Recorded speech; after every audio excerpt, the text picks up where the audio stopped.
Good evening. Welcome back, my friends. Welcome to part 3 of Into the Enlightenment. In our last lecture, we discussed some of the major musical innovations of the Enlightenment period. Chief amongst these inventions, of course, was the genre known as the symphony, a genre which continues to dominate the orchestral halls around the Western world, at least. And we talked about how the intersection of music and sociological changes really crystallized, coalesced, if you will, in the codification of this new genre. This was a genre that took large-scale music out of the aristocratic salon and into new venues. We're going to talk about one today. New venues that were dedicated to the performance of this type of music, and where members of an emerging middle class, that's another Enlightenment era creation, essentially, something that coalesces, that percolates in this period in the middle of the 18th century. This newly emerging middle class could reach into their pockets and take out that disposable income, whatever it amounted to, and use that money to purchase something which was altogether new in the European landscape, and that is a concert ticket. Now, you can't take this for granted because we've become so desensitized to certain things that exist in our own society. It's hard to imagine what society would have been like before music was ubiquitous and available at the touch of a few keystrokes, perhaps. In the 18th century, if you go back to the days of Bach, before the Enlightenment gets into full swing, if you wanted to hear Bach, well, you had to go to church on Sunday. And if you weren't a Lutheran, then you wouldn't have been living in Leipzig or in Mühlhausen or in Arnstadt. You probably would have moved to a different town. And therefore, you would have had no chance to hear Bach's music. So, how did you hear it? You simply showed up in church. It was part of the service. Cantatas were performed after the sermon, typically on a Sunday. That was how people heard music back then. Bach also presided in the 1730s over, believe it or not, a coffee house concert series. Coffee was a very big deal, turns out, in the 18th century. Bach even went so far as to write a cantata about coffee addiction.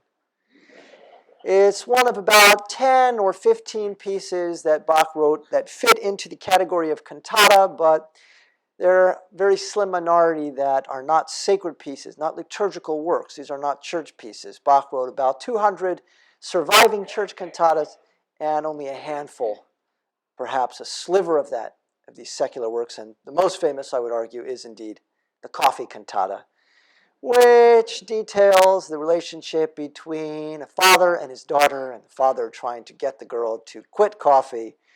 But alas, she is hopelessly addicted to the coffee. So anyway, that's more or less the plot of Bach's Coffee Cantata. Now, if in fact the symphony becomes the most important large-scale musical genre, instrumental genre of this emerging classical period, we're still in a sort of fuzzy area, what sometimes scholars call the galant style, the Rococo style, a pre-classical style. Today we're going to see the manifestation of the full-fledged classical style. But this is going to take us away from instrumental music. If the symphony represents the apex of instrumental music in the Enlightenment period, it's opera, which is not invented in this era, but reaches unprecedented and unparalleled heights. In popularity, yes, but also in its ability to communicate to the audience. One of the problems I think that many people have, especially younger people who are conditioned to experiencing music in sort of very short 3 or 4 minute songs with repeating refrains and verse, chorus, strophic patterns, what we call strophic, meaning based on verses of repeating music with different words. One of the problems that many people encounter when they listen to opera is that they try to just dive right in. And if you try to appreciate a 3-hour piece with no prior background, if you haven't read the plot, if you don't know who the characters are, and the music, of course, typically does not feature much in the way of repetition, it's going to be overwhelming. Moreover, it must be said that the type of opera that had reigned supreme from the inception of opera in the early 1600s, the days of Monteverdi, for example, through the 17th century, all the way into the late 18th century, the type of opera that dominated in that period was, it must be said, probably not the most relatable type of opera. We sometimes call this style opera seria, which sounds like the English word serious. And that's how we can think of it. Now, what might the plot be in an opera seria? We need look no further than perhaps the most famous composer of early operas, and that would be the aforementioned Claudio Monteverdi, who wrote an opera on the story of Orpheus in the underworld, so Greek mythology. Monteverdi wrote L'Incoronazione di Poppea, Coronation of Poppea, which takes us to the history of ancient Rome. Later, in the Baroque period, we would have composers like George Frederick Handel, who wrote primarily Italian opera before he became known for his sensational English language oratorios, such as Messiah, and Israel in Egypt, Judas Maccabeus. Before that, he was writing primarily Italian operas. And perhaps one of his most famous operas is Julius Caesar. So again, another story that takes us back to ancient Rome. Perhaps you're noticing a pattern here. That most opera, for the first 150 or 180 years of opera, dealt with things that, for the average concertgoer, for the average audience member, is not exactly the most exciting, thrilling, and contemporary material. How many times can you see the myth of Orpheus set to music? It was set to music many times, by the way. Not just Monteverdi, but also Christoph Willibald Gluck, who set it in an opera that's a bit shorter than Monteverdi's version and exists in 2 languages, by the way. He did a version in Italian as well as a version in French. So, show off.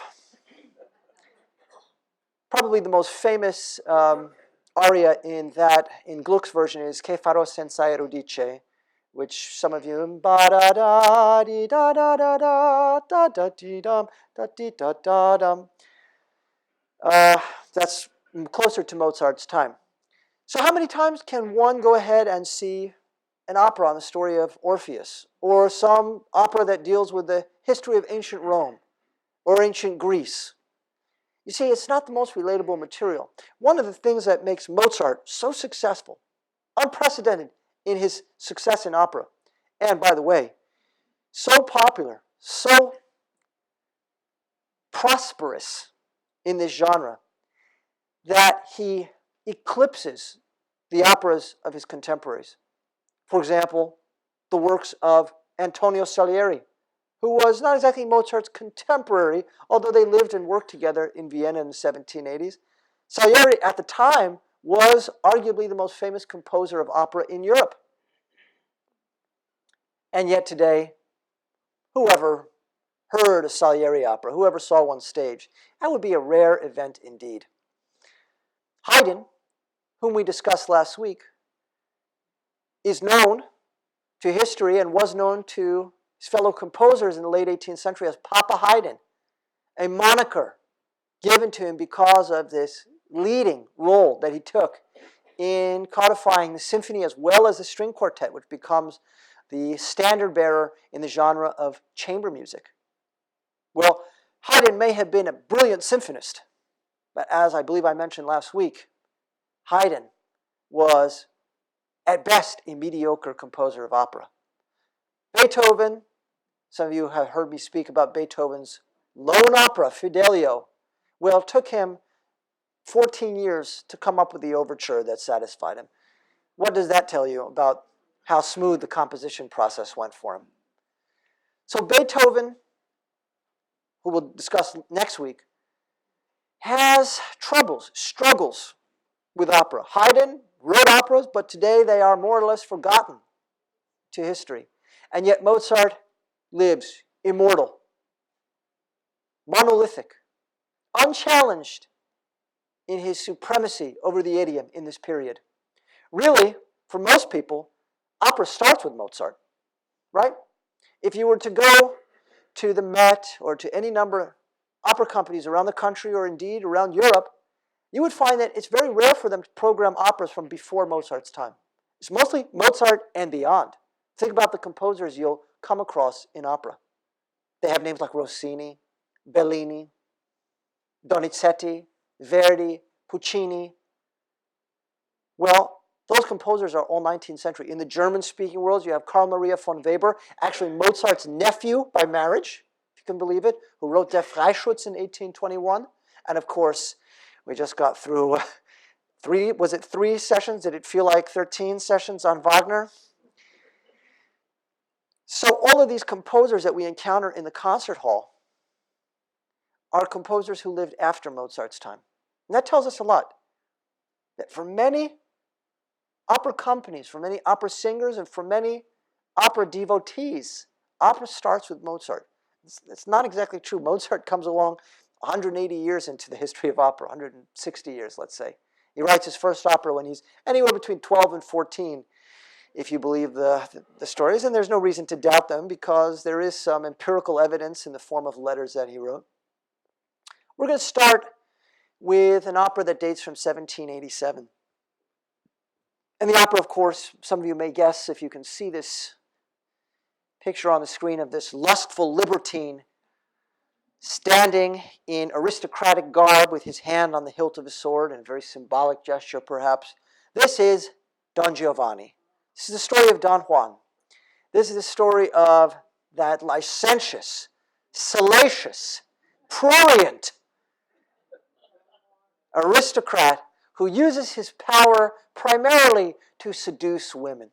And in seducing them and having his way with them, he represents a rather loathsome symbol in society. Because you see, folks, it's not Giovanni from down the street. It's not Giovanni who waits tables at the pub. This is Don Giovanni. And Don doesn't stand for Donald. He's Lord Giovanni, you see. He's got power. He's got wealth. He's got property. He's a powerful man. And getting back to the focus of our lecture series here, music in the Enlightenment period.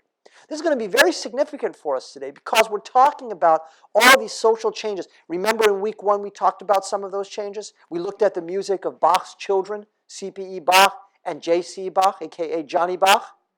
We talked about a loosening in adherence to strict orthodox religious practice. We talked about an attitude of cultural relativism that was born out of the age of exploration. We talked about the scientific revolution and how that affected people's thinking. The writings not just of Newton, but of Galileo even before that. And so society's changing. We want to know, how does Don Giovanni, the opera, fit into this emergingly clearer image that we're getting of music in the Enlightenment period? Let me start by saying this. Don Giovanni is an opera that probably could have never been staged, say, 10 years before when it was, or any time prior. It could only have been staged in the 1780s. And even then, it would have been somewhat scandalous, somewhat, it would have ruffled feathers, let's put it that way. Now, why would it ruffle feathers? Because opera, from its inception in the early 17th century, was a genre designed primarily to entertain, guess who? The rich and powerful, the wealthy, those who could attend these performances, which, as many of you know, are extraordinarily expensive then and now. Opera involves actors who can sing, sometimes singers who can act, hopefully somewhere in that happy medium in between. It involves stage crews. It involves people who are in charge of costumes and makeup and lighting. Yes, they had lighting in the 18th century. It would have involved fire and mirrors. That's why we get the term smoke and mirrors to describe something that is used to deceive us or otherwise give us an illusion that plays out on stage. We might need elaborate pulley systems, levers, pieces of set carpentry that move and interact, or with which the actors can interact. So it's very expensive. And therefore, opera was, historically, a genre that was enjoyed by the rich and powerful. But now we're in the 18th century. We're in the Enlightenment period. We're heading into the end of the Enlightenment period. So opera, all of a sudden, is going to be accessible to the masses, or at least those, as we said earlier, who have that disposable income to shell out and go see it. Would it surprise you to learn that Don Giovanni was not premiered in the Theater an der Wien or in one of these aristocratic salons that many Viennese, famous works were premiered in Vienna. Many Viennese ears heard a lot of famous works in these types of environments. Beethoven's symphonies were primarily heard in aristocratic palaces, as well as big theaters. After all, Vienna, the imperial capital, sometimes described in the language of that period as the city of musicians, where Emperor Joseph II, who presided, by the way, over the creation of opera in this period in the 1780s that we're discussing. Joseph would live shortly into the 1790s and then die of a cold or something like that. Well, it's the 18th century, so. At any rate, this was not premiered in a fancy hall, a fancy concert hall in Vienna. This was premiered at a place called the Estates Theater in Prague. Now, the Czech, or maybe to use a more period accurate term would be the Bohemians, were a remarkably progressive people. And whereas the Viennese had sort of turned their noses up at Mozart because he had been in town, you see, for a whopping 7 years at this point, and the Viennese who were gaga for the newest thing, the most recent, perhaps even barring the quality of the work, you might even make the argument that to the Viennese, novelty was of paramount importance. And therefore, Mozart's works, even though they were great, better than great, surely, were criminally underappreciated. Mozart complains very bitterly about this. And if you want, you can read about that in a book called Mozart's Letters, Mozart Life. I'm sure the library has it. It's translated by Robert Spetling, and you can read Mozart's own words. And he talks a lot about opera. More than any other genre, he talks about opera. He loved opera. This was where his soul was.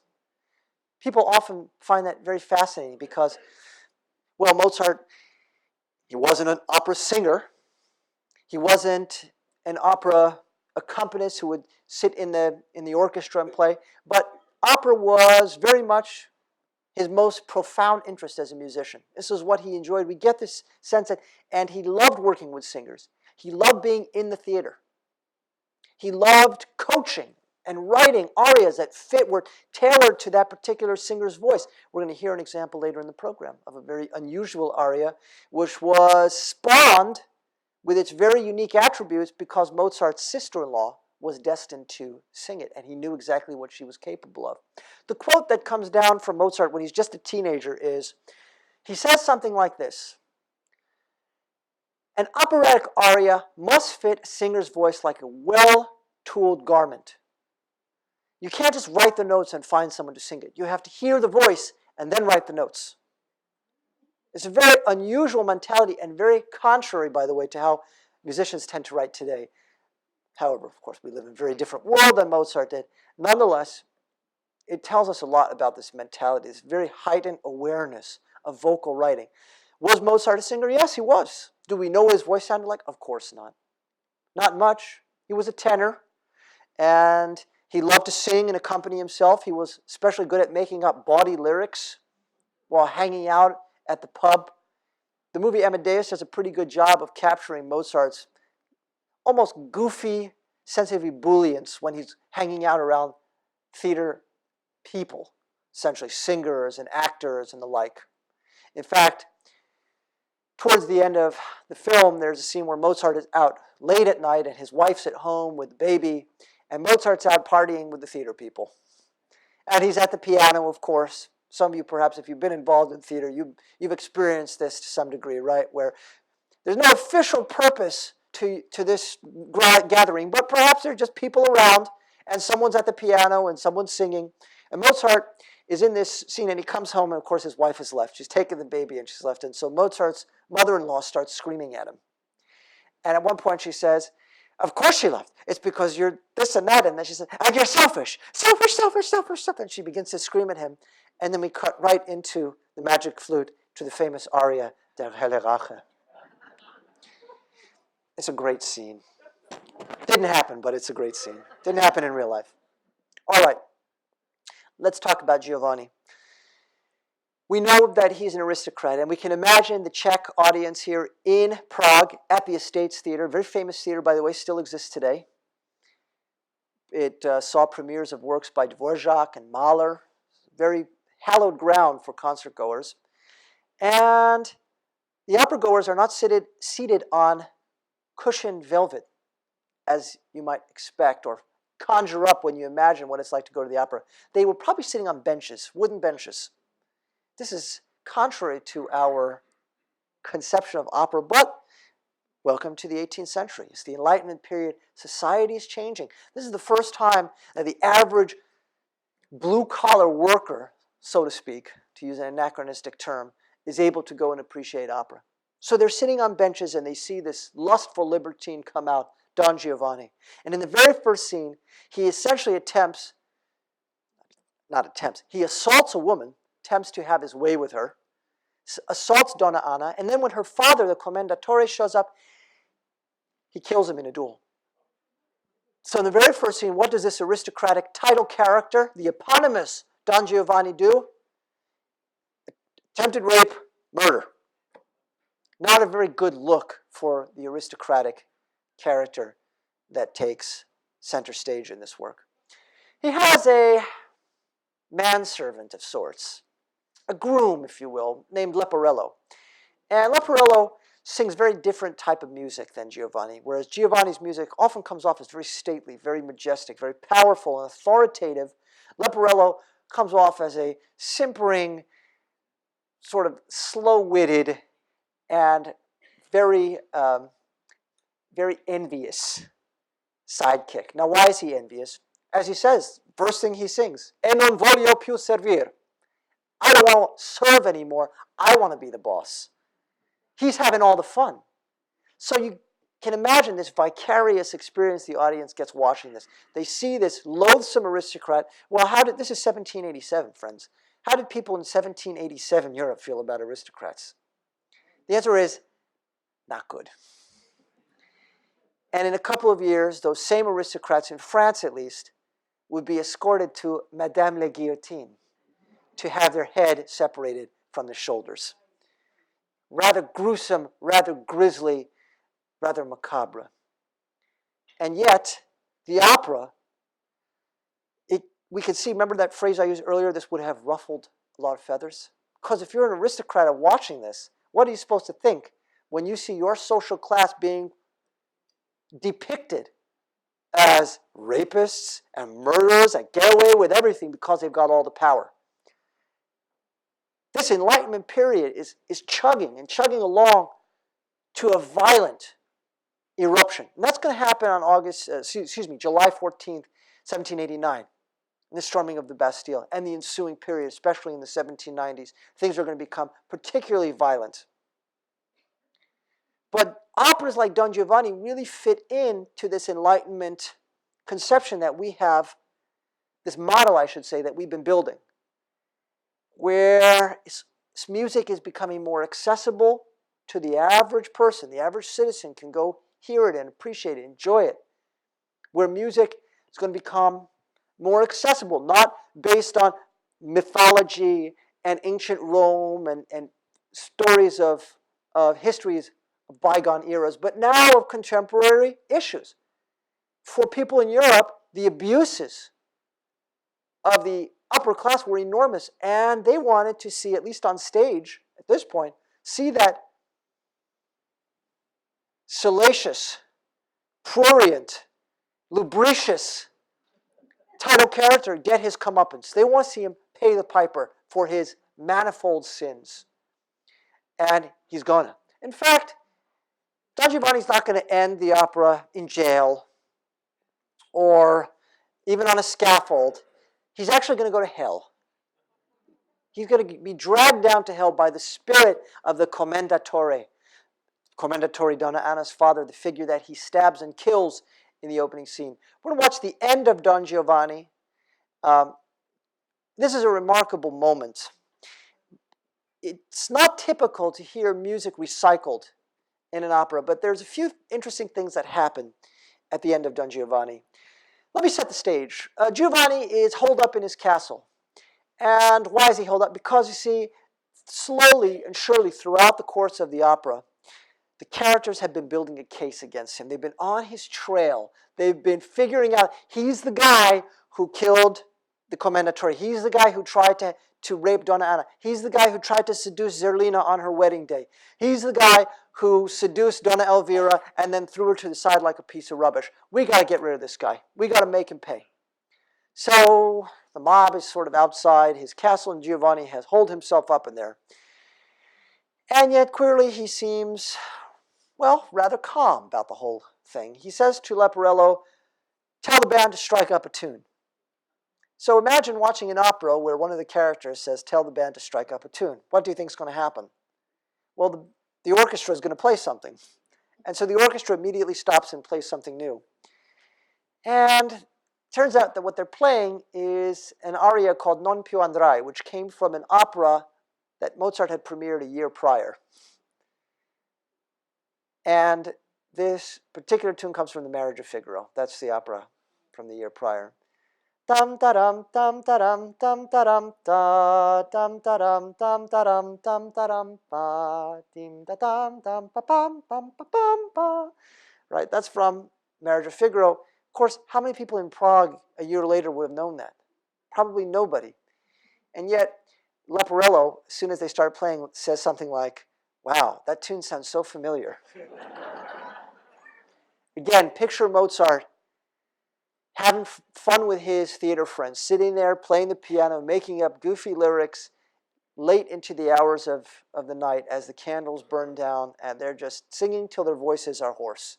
That's the Mozart that I think is captured to some degree in the movie, and the one that is probably the most authentic Mozart when it came to writing opera. Think about writing something that inside in 1787. Who could possibly have recognized it? And the idea that he's going to have one of his characters request the band strike up a tune, and then they start playing a melody he had written a year prior for a totally different opera, and then another character says, that tune is so familiar. You have to love these sort of inside jokes, I guess you might call it. Well, Giovanni has called for a feast. And why does he want a feast? Well, it's a symbol of his gluttony. Nothing's ever enough for this man. And so even though it's basically just him and Leporello in the castle, he wants a feast. And who shows up? The commendatore. And he sings music that comes right out of the overture. Now, the overture to Don Giovanni, you know, we don't talk a lot about operatic overtures because we usually want to get right to the vocal music. That's what an opera is, right? It's all about the singers. But the overture to Giovanni, it must be said, is one of the most remarkable creations of the late 18th century. And are there any procrastinators, habitual procrastinators in the room? Students? Anybody? Well, I want to assuage your fears. I want to give you something that might inspire you.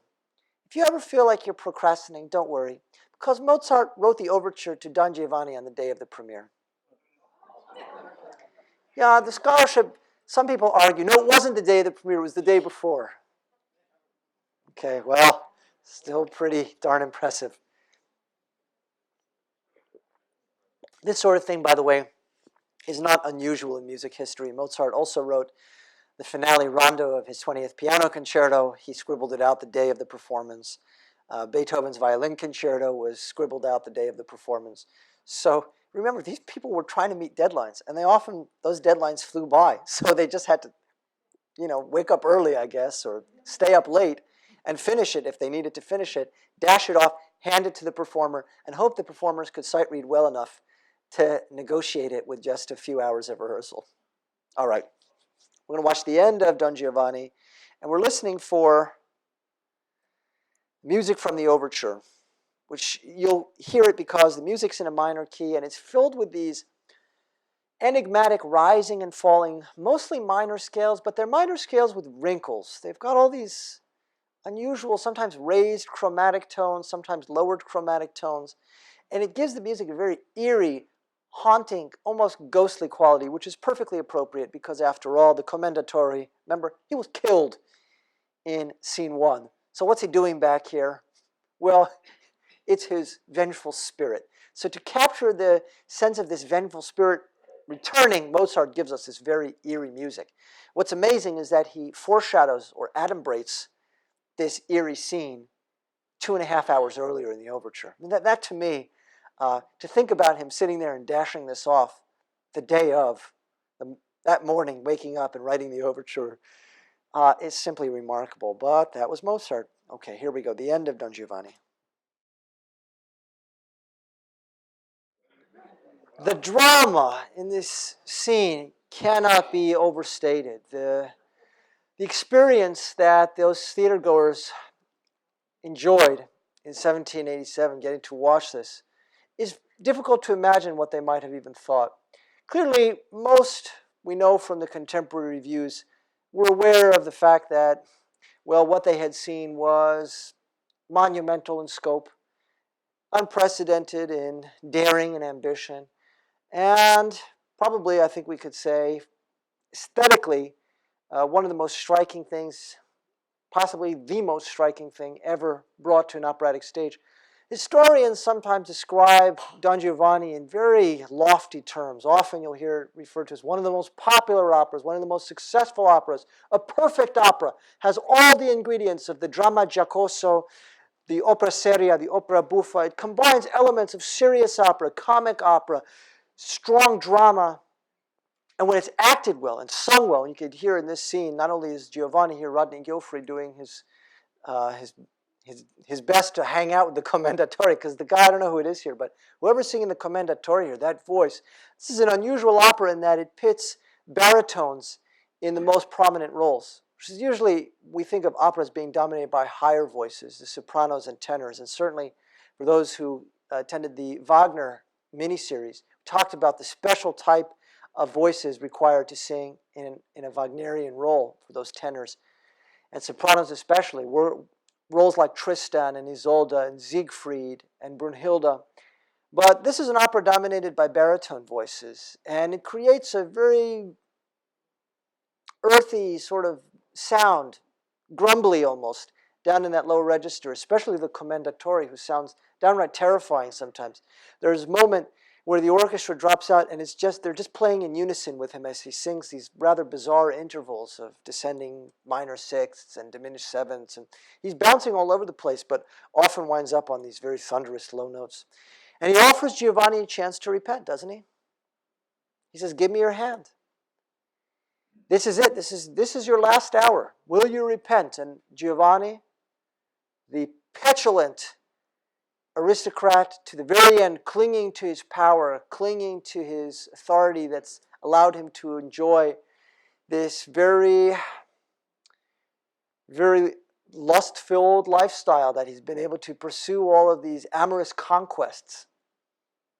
He's used his power in an exploitative way. He doesn't want to give it up, even at the end. When offered a chance to repent in his last hour, he doesn't. And so what happens? Well, we see him consumed here in the flames of woe. And this must have been a very striking image. We don't know exactly what it looked like, but there were some contemporary accounts of visually describing it. And it did involve fire, it involved a trap door, probably involved mirrors to make it seem as if the fire were consuming the very stage itself.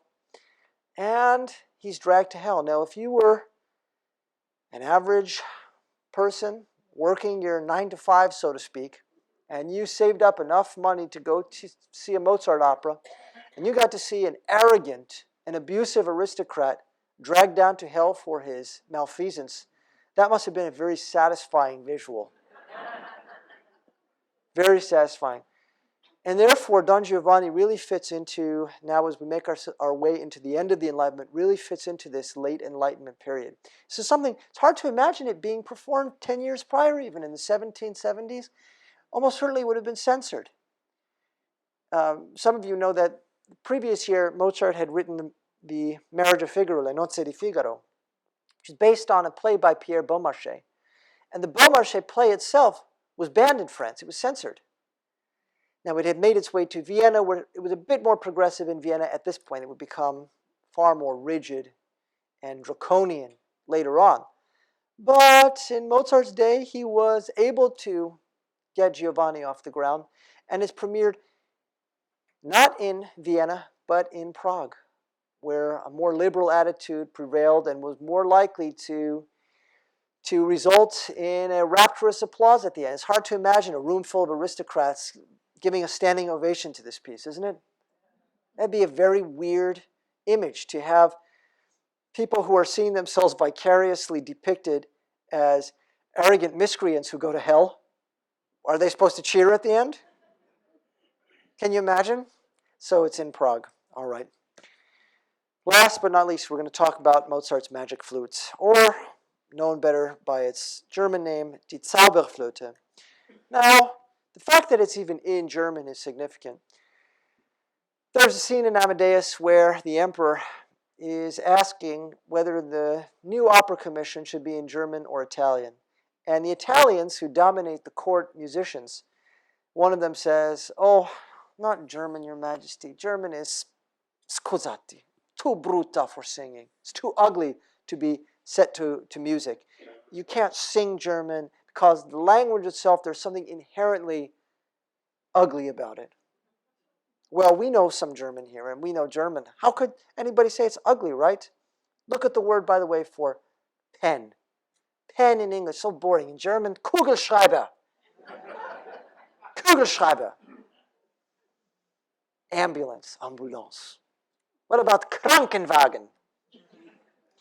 Well, the German language was considered not to be very conducive to singing, and therefore German opera, Mozart had written German opera before this, earlier in the 1780s, The Abduction from the Seraglio, Die Entführung aus dem Serail, which is a great opera, by the way. If you have a chance to check it out, I really recommend it. Underrated because, well, maybe underrated is not the right word. Eclipsed is a better word. Cast into the shadows of Mozart's later works, but nonetheless. So he writes the Magic Flute. On the surface, the Magic Flute is a weird opera, isn't it? The plot is almost nonsensical at times. Cartoonish might be another word we could use to describe it. The plot opens up with our hero running away in fear. I guess he's not very heroic. His first words are, "Help me, help me." He thinks he's being chased by a dragon. It turns out it's just a little garden snake, but he doesn't know any better. Listen, he didn't get a good look at it. He was running away. But he's got a beautiful tenor voice. His name is Tamino. Tamino is going to go through this opera, and there aren't too many characters. This is not like Marriage of Figaro, has a huge cast of characters. The Magic Flute really has, I would say, only a handful of important figures. Tamino is going to be matched up with, well, Pamina. And Tamino, he's the main character, really, of the opera, and his role in the opera is distilled down to its essence, very simple. Tamino is going to seek knowledge. He's going to seek wisdom. Folks, he's going to seek enlightenment. How's he going to do this? Well, we'll find out. We also meet Pamina. Pamina is the daughter of a rather psychotic woman. And we meet her. We don't get her first name, the mother's first name. She's simply known as the Königin der Nacht, Queen of the Night. Now, the fact that she's a sinister character is going to be very obvious. Not only in what she sings, but even just looking at the credit roll. The Queen of the Night. Queen. This is 1791. This is premiered about 3 months before Mozart's death. So he's going to premiere this in 1791, September, and he is going to die in December 1791. So, the Queen of the Night. And she's got a feud, a bone to pick, an antipathy, if you will, towards sort of her. This is very much an opera that pits characters who have antipodes or complementary halves. So Tamino, Pamina. Later on we're going to meet Papageno and Papagena. The Queen of the Night, the Königin der Nacht, her antipode in the story is a character named Zarastro. He's a sort of monastic character. He bases his life on principles that come through in the music he sings. Patience, respect, the seeking of wisdom, the embrace of knowledge. He is very much, in many ways, the epitome of the benevolent Enlightenment leader. He's not King Zoroaster. He's not Prince Zoroaster. He's not Emperor Zoroaster. He's simply Zoroaster. He is a leader. He is a ruler, but he doesn't call himself those things. He values mankind, those around him. He values friendship and brotherhood and knowledge.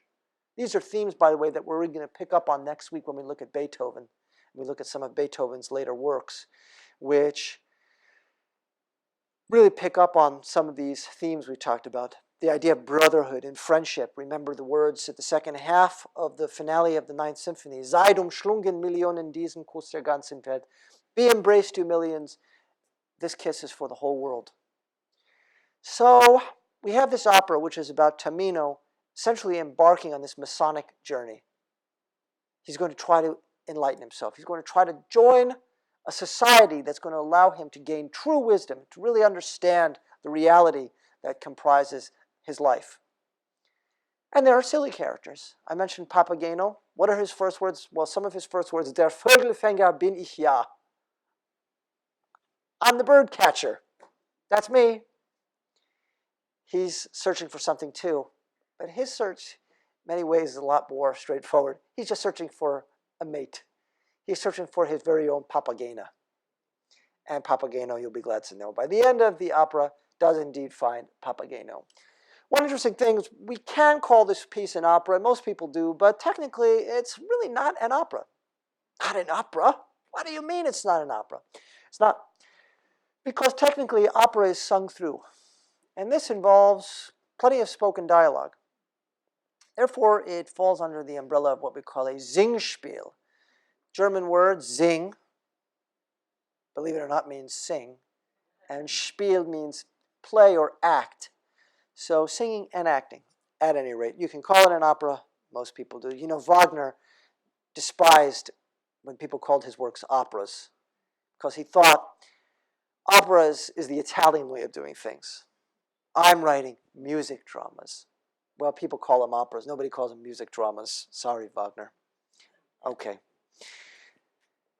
Most of the imagery that we've talked about here can be traced to a secret society that was very important in Enlightenment era philosophy. And these, of course, this particular group was called the Freemasons. I should say is called because they still exist. And if you want to join them, you can, I guess. They have a lodge on 6th Avenue and 23rd Street. They have one in Norwalk, not too far from here. Many of you have probably seen it. They're a bit less secretive than they were in the 1780s. Mozart joined the Freemasons. Haydn was a Freemason. Joining was a big deal. You had to be invited. You had to go through a series of trials, by the way. Tamino in the Singspiel, he has to go through trials as well. He has to prove himself.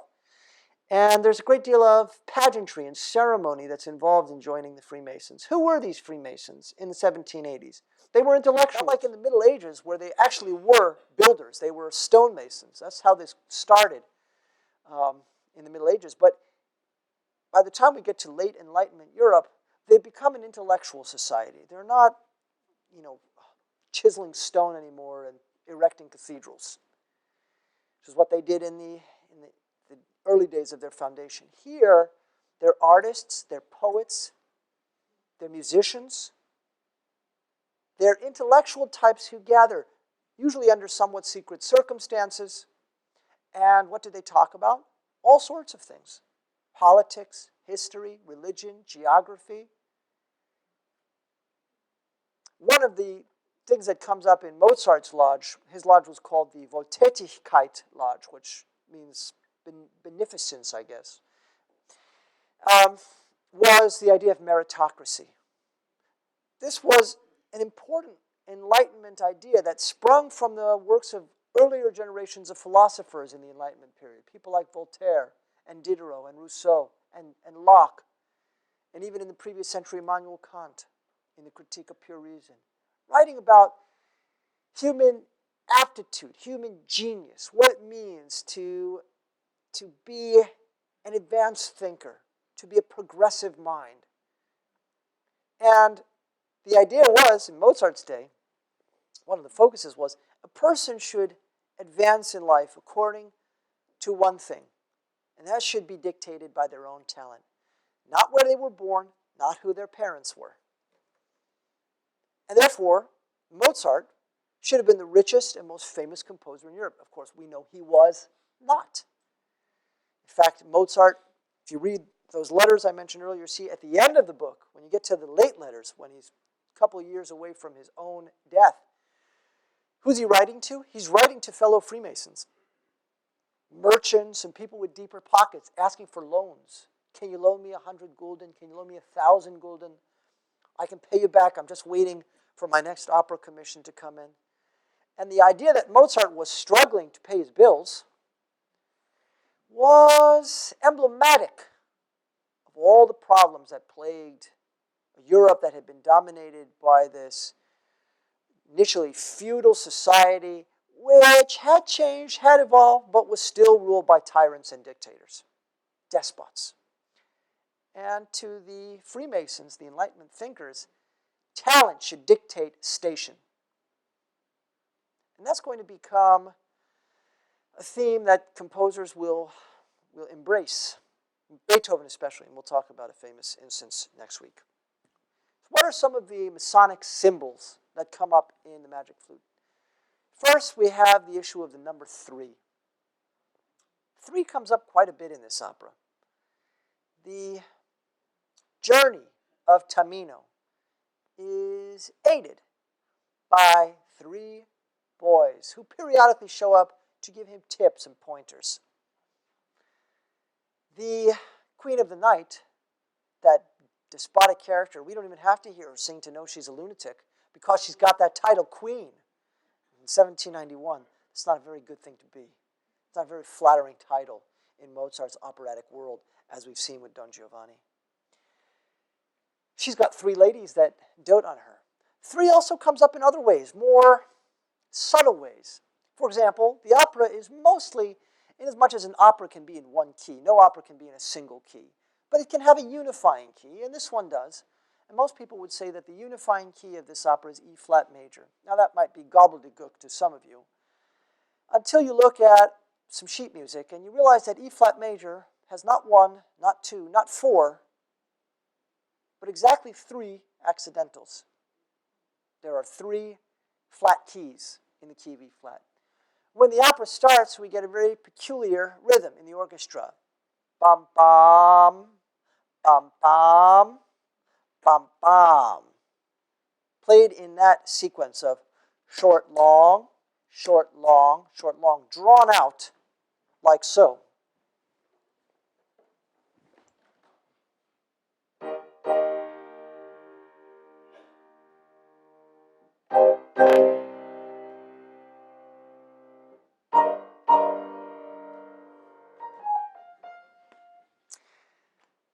That particular rhythm, it turns out, has been traced to a secret knocking pattern that was used to gain entry to the Masonic lodge to which Mozart belonged.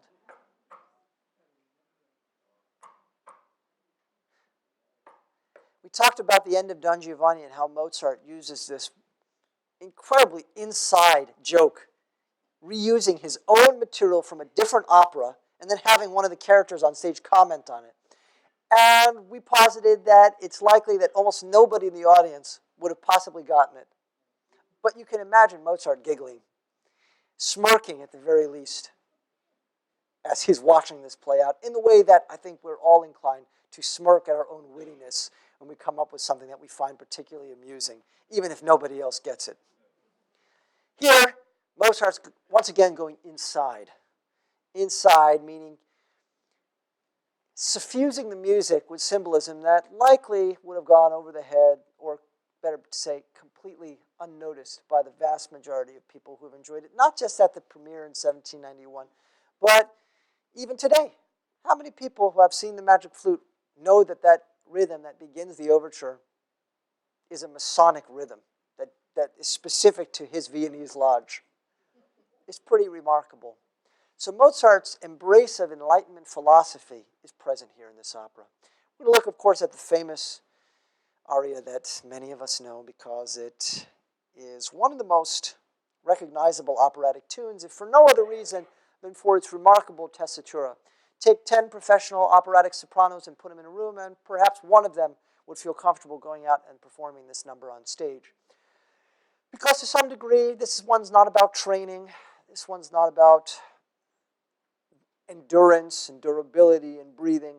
This one is simply dictated to some degree by the genetic length of the vocal folds, how high you can sing. And it turns out to sing this one, you've got to sing very high. Very high indeed, all the way up, well into the 6th octave to an F6. It remained the highest note ever written in an operatic aria until the 20th century, where composers decided that you would write for instead of having an opera where you might have a character singing about gaining knowledge or wisdom. You might have a character, for example, Salome at the end of Richard Strauss's Salome singing to a severed head. Yes, it's John the Baptist, yeah. If you've ever seen Richard Strauss's Salome, it's great. It's a great opera in the 20th century. There's all kinds of great operas. Alban Berg's Lulu involves the title character appearing in the 3rd act as a prostitute working in the slums of London before she is, well, I won't give it away, but it involves Jack the Ripper, so you can probably guess where it's going. So you can have operas in the 20th century that do call for higher notes, but for all intents and purposes, folks, this is just about the highest note that you can ask a human being to sing. There are people who can go higher, but it's not practical to write for it. Now, Mozart wrote this because his sister-in-law, Josefa, Mozart had an interesting relationship with his wife's family. Initially, he was in love with his wife's sister, Aloysia Weber. But it turned out she was not into him. And as a later generation would say, he was put into the friend zone. Having decided that pursuing Aloysia Weber was fruitless, he then pursued, or perhaps was pursued by this woman's sister, Constanze Weber. He marries Constanze, winds up having 2 children that live into adulthood by her.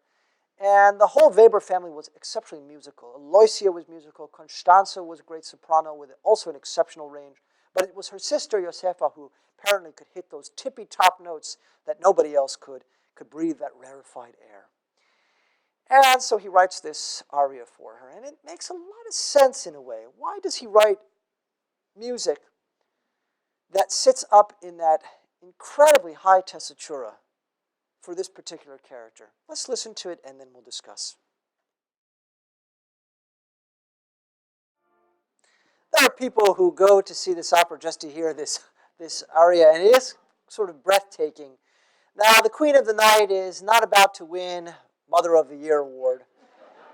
She thrusts the hilt of the dagger into her daughter's hand and says, "Go kill Zoroastro, and if you don't, then you're not my daughter anymore. This I swear by all the laws of nature. Hear, you gods of vengeance." Mother's oath. Not exactly going to win her Mother of the Year award, but a great singer, in this case Diana Damrau singing. You almost get this sense that the singing is like an instrument. The voice becomes like an instrument. Well, what do I mean by that? I mean, if I go over to the piano and I play an F, I get an F. If I play a C, I get a C. And this control in that upper register to aim for those notes and to hit them precisely is very, very exceptionally rare, difficult. And it brings me back to my point I made, and I suggested a question. Why does Mozart give the Queen of the Night this bombastic sounding music? It's in D minor, and it's filled with rage, that's true, but it also sits in this incredibly high tessitura. To show off his sister's pipes, that's for sure, but dramatically, why does this character get the music? Could have given it to Pamina. I think the answer is, it reminds me of how many people have read the Harry Potter books. Well, that's it. Well, you gotta read the Harry Potter 3. There's a character that's introduced, Remus Lupin, and he's going to teach the students defense against the dark arts. And how does he do this? he introduces this creature known as a boggart. And what does a boggart do? It takes the shape of whatever terrorizes the students' their senses. So it could be spiders, it could be whatever. And what he convinces the students to do is to imagine whatever makes them afraid and then make it funny somehow or less threatening. So if the spider is coming to terrorize you, put the spider on roller skates and have it fall and slip. If it's an imposing professor, have the professor suddenly dressed in pajamas or something like that. Something to make it seem less threatening. And we get a similar effect here with the Queen of the Night. Because she's singing in such a high tessitura, she comes off as cartoonish. She comes off as sort of a bloated caricature of a real person. And this is the perception in the Enlightenment period of monarchs, of aristocratic figures. They're jokes. And Mozart has turned her into a joke. By having her sing this music all the way up in the vocal stratosphere, she seems far less threatening than she would if she were singing in a less astronomical tessitura and in a more menacing and audible range. Because she's singing those cartoons, it's almost as if she's inhaled helium. And she becomes far less serious and much more laughable. And it's a stroke of genius, because to think about doing something like that, there's so many things that Mozart does in this opera that tickle the mind and invite deeper probing and investigation. But that is something that can go right over your head. You could watch this opera, you could listen to that particular aria, and it might never occur to you to think about why Mozart gives her such incredibly high-pitched music. I don't know that my explanation is the correct reason. I haven't asked Mozart. But I would surmise that it's not too far off. And that's kind of the way I hear it. That when you sing that high, it's no longer dramatic and captivating. It's now become a caricature of singing.